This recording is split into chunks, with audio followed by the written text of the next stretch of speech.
Hindi na basta pagsasanay, kundi paghahanda na sa depensa ng Pilipinas ang katatapos lang na balikatan exercises.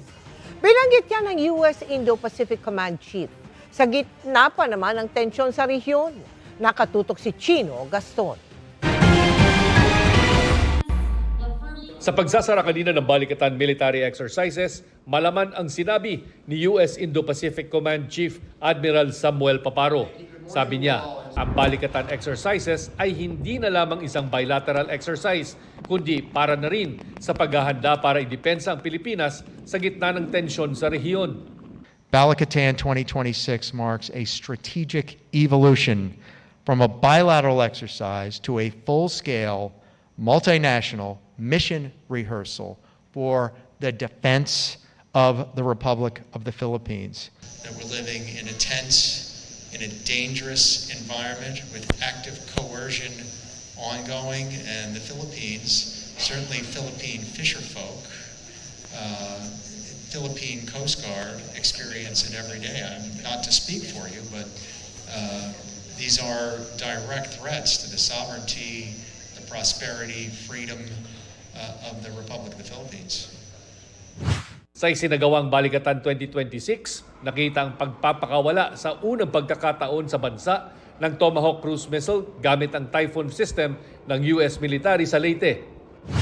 Gayon din ang pagpapalipad ng dalawang Type 88 anti-ship missile ng Japan Ground Self-Defense Force sa Ilocos Norte bilang bahagi ng isinasagawang balikatan exercises. Dahil dito, binatikos ng China ang Japan.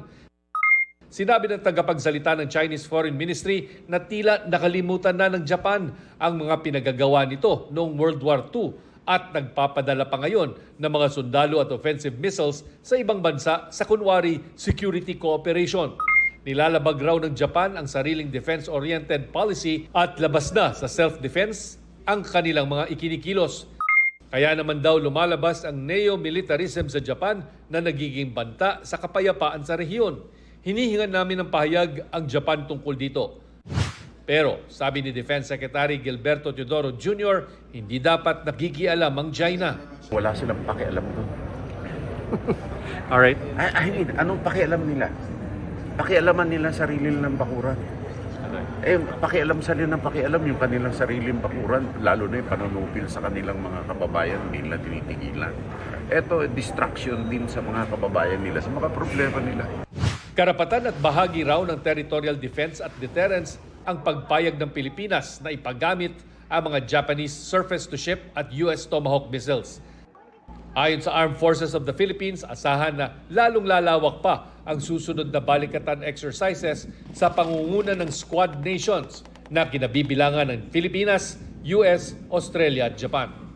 We'll be meeting as the squad so that we will discuss amongst ourselves how we will move forward in expanding the balikatan exercise that will not just be focused or just located here in the Philippines. Chino Gaston, nakatutok, 24 oras.